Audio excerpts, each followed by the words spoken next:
Have you ever wondered why it's so expensive and difficult to build anything in the UK or the US?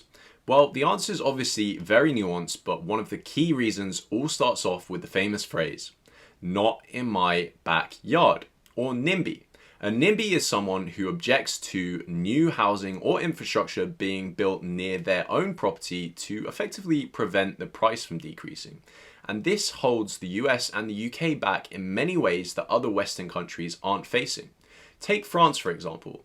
The price per mile of high-speed railway is 10 times less in France than the UK on average. And it's a similar figure when you take the price of motorway bridges in the US versus France, 10 times more.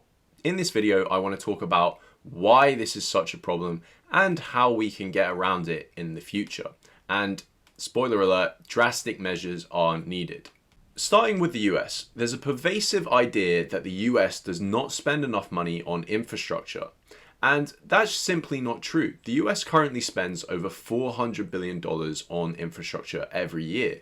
But where is the money going? Why is the US receiving so little bang for its buck? If you look at public transport, the US cities, major cities, have some of the worst public transport access in the world, with, funnily enough, the UK being the only country that ranks below it for major developed economies. Now, I think the vast majority of us can agree that the spending on public infrastructure projects is worth it, and it's even worth the displeasure of people who do not like these things being built in their backyard. However, your opinion may change if it's built in your backyard, but overall, it's a public good that pays off for generations. Just look at the New York subway or the London Underground, for example. Built almost centuries ago, they are now still providing dividends to generations living today and allowing productivity to maintain its high pace. Now, hundreds of years ago, nobody cared about the protests of people living in the way of these public projects. And I'm not saying that we go back to some system like that, but if governments had basically been prevented from producing these public projects, imagine where we would be today.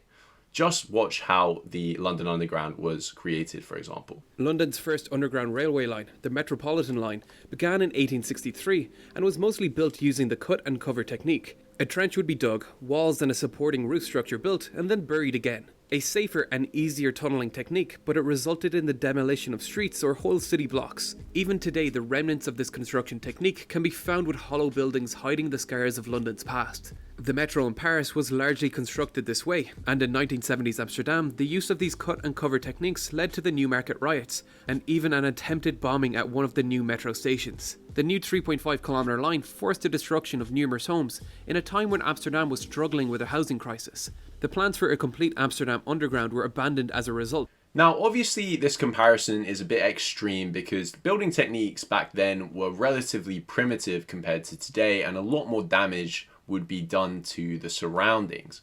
But imagine if the government had listened to the progenitors of NIMBYs back then in the 18th or 19th century and stopped these prototype underground train tunnels from being built. We probably wouldn't have a London Underground today.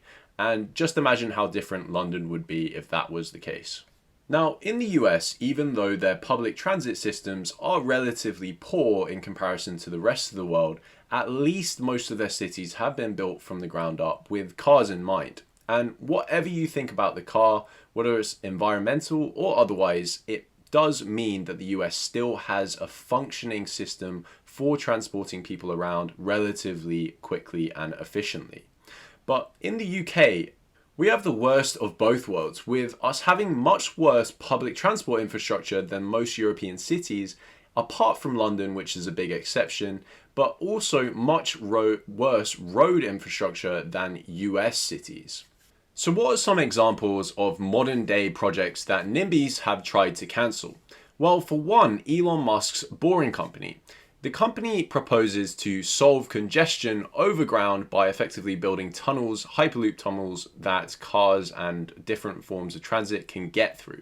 Now, 2 environmental groups filed complaints against his tunnels in 2019, and they were successful, although the groups were later paid off and the company was allowed to continue drilling. But imagine the extra cost that had to go into this just to effectively counter spurious legal claims. In addition to that, look at this case of the UC Berkeley campus housing. It was effectively cancelled by people addressing environmental concerns that the planning process hadn't taken into account noise from student parties. What's that got to do with environment at all? It doesn't seem to be an actual beneficial use of environmental law, but just a spurious one by NIMBYs to protect the value of their land.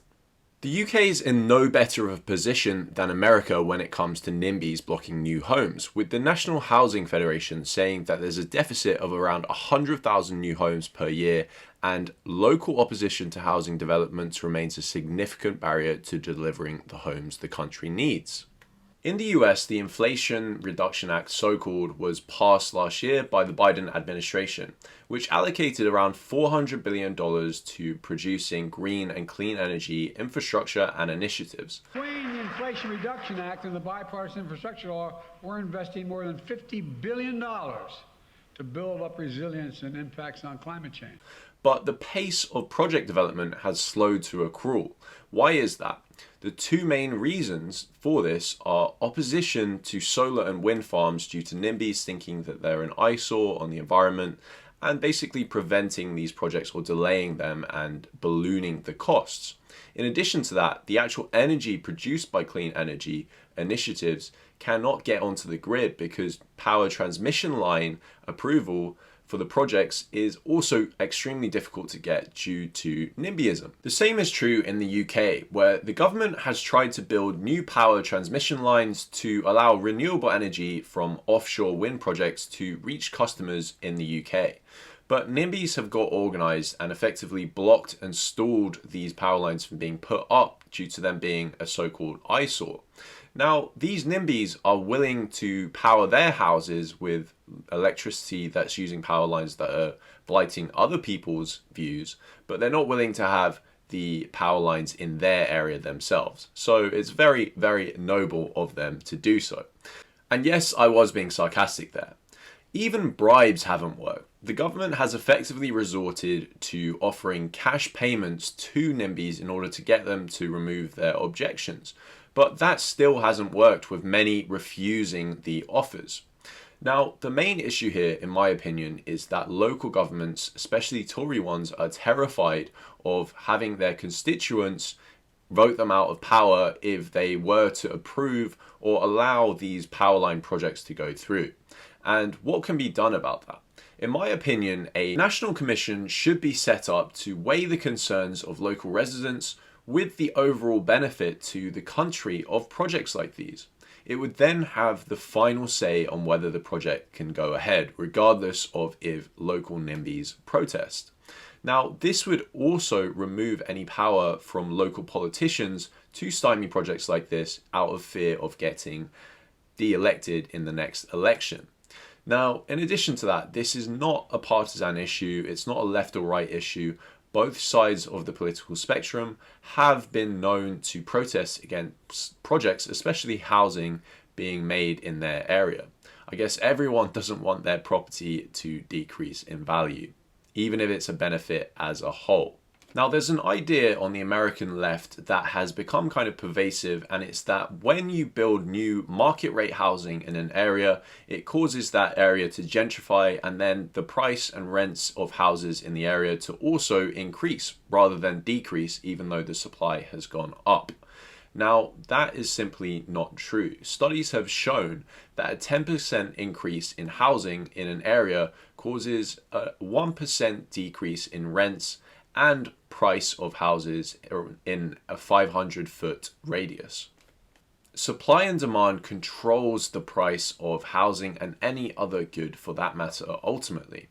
And it's just one of the many excuses that people in the Anglo-Saxon world, America and the UK, have come up with in order to justify their NIMBYism. Other countries don't have to face this, so why do we? It's holding our countries back in the long term. So I know this was a controversial video. If you did enjoy it or had any thoughts or responses to anything I said in the video, please let me know in the comments, and I'll see you guys next time.